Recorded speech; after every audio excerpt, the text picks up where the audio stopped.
Kes lucut hak barangan Najib Rosmah anak pada 19 Mei. Antara barangan itu ialah 315 beg tangan pelbagai jenama, 14 utas jam tangan dan 27 pasang kasut serta wang tunai pelbagai negara.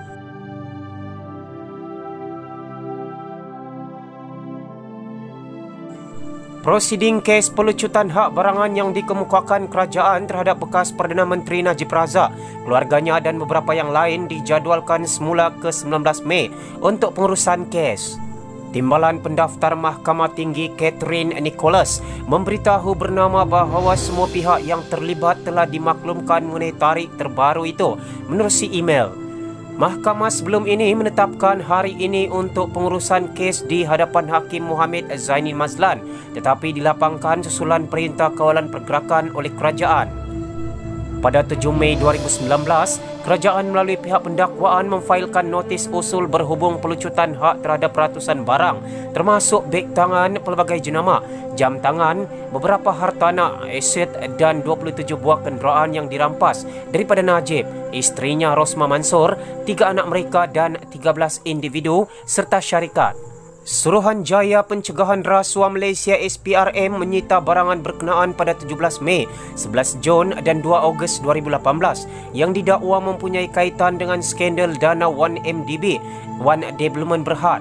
Pada 3 Februari 2020, Muhammad Zaini membenarkan permohonan oleh Najib, Rosmah dan anak perempuan mereka, Nuriana Najwa, bagi memeriksa secara fizikal barang yang disimpan di peti besi di Bank Negara Malaysia, BNM. Muhammad Zaini memerintahkan pendakwa raya membenarkan Najib dan ahli keluarganya memeriksa secara fizikal barang berkenaan dan memutuskan bahawa mereka perlu diberi peluang untuk memeriksa barang yang disita itu. Pada 22 Februari 2020, mereka ke BNM dan melakukan pemeriksaan berkenaan lebih 3 jam. Najib memfailkan notis usul pada 18 Julai 2019 atas alasan sebahagian daripada kandungan kotak-kotak, beg serta bekas simpanan yang menjadi sebahagian daripada harta alih yang dirampas telah dikeluarkan daripada bungkusan asalnya dan ia menyebabkan kekeliruan bagi membuat pengecaman terhadap harta alih berkenaan. Rosmah dan Nuriana Najwa pula mengemukakan permohonan sama pada 19 Julai bagi mendapatkan butiran lengkap dan memeriksa barangan yang disita.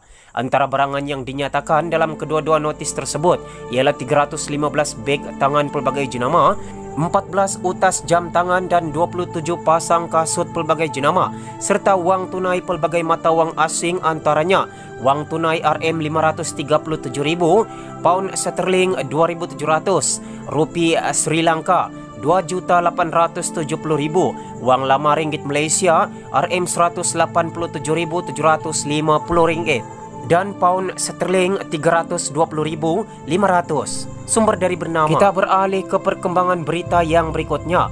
Kit Siang ajak sokong petisyen desak sidang parlimen selama 2 minggu. Tanda tangan petisyen berkenaan jika orang ramai mahu melihat demokrasi di negara ini berkembang, kata pemimpin veteran DAP itu.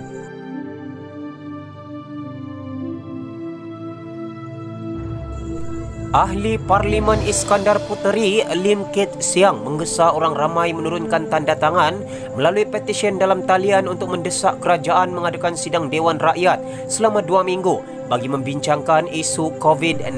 Katanya rakyat Malaysia yang ingin melihat demokrasi berparlimen berkembang di negara ini mesti memberikan sokongan kepada kempen yang dimulakan oleh Pertubuhan Pendesak Pembaharuan Aliran bulan lalu. Menurut Lim, tanpa sidang penuh Dewan Rakyat, ia semua makna demokrasi di negara ini dikosongkan. Selain melanggar prinsip penting pemisahan kuasa dan kedaulatan undang-undang yang termaktub dalam perlembagaan negara, tidak masuk akal untuk kerajaan mengadakan sidang parlimen selama 1 hari saja pada 18 Mei ini. Kerajaan juga tidak mempunyai perancangan untuk mempersiapkan sidang melalui maya serta jawatan kuasa pilihan parlimen, terutama mengenai kesihatan dan penjagaan sosial, walaupun rakyat didesak untuk bersiap sedia menghadapi wabak COVID-19 yang mungkin berlanjutan sehingga 2 tahun ke depan, sehingga vaksin berkenaan dibangunkan dan boleh diperolehi dengan meluas. Marilah kita menandatangani petisyen dalam talian ini untuk membawa perubahan, katanya dalam satu kenyataan petang ini. Dewan Rakyat dijadual bersidang pada 18 Mei ini, namun mengundang kecaman pelbagai pihak, terutama pembangkang, kerana ia dianggap tidak wajar disingkatkan ketika negara berdepan pelbagai isu termasuk COVID-19.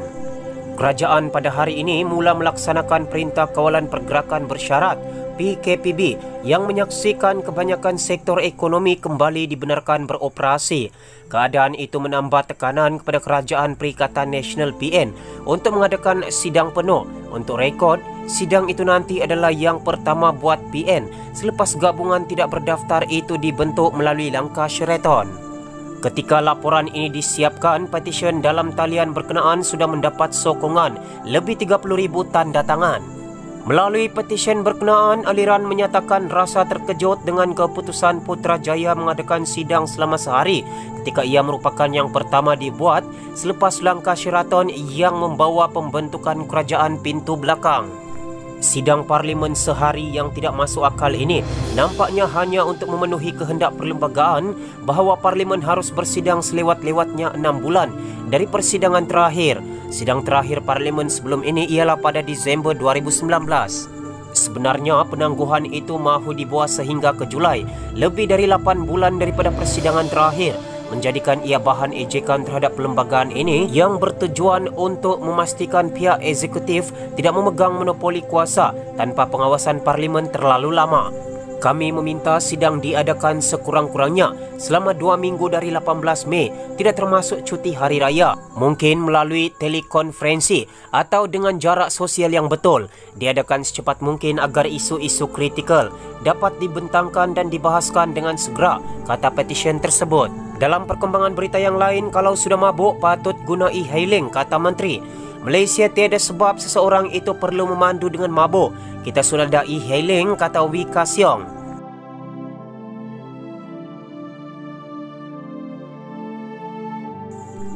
Menteri Pengangkutan Wee Ka Siong menjelaskan bahawa beliau memandang serius terhadap kemalangan maut yang disebabkan oleh pemandu mabuk. Kata Wee, pihak kementerian bersama Jabatan Pengangkutan Jalan JPJ akan mengkaji terhadap pindaan Akta Pengangkutan Jalan 1987.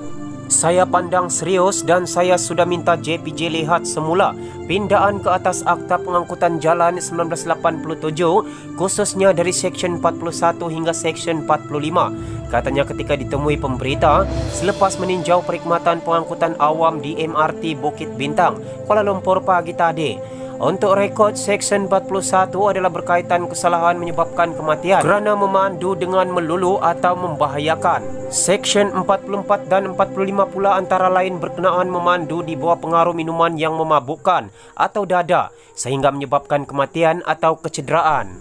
Sementara itu, Wee turut menambah bahawa pemandu mabuk tidak mempunyai sebab untuk memandu dalam keadaan mabuk kerana boleh menggunakan perkhidmatan e-hailing. Malaysia tiada sebab seseorang itu perlu memandu dengan mabuk.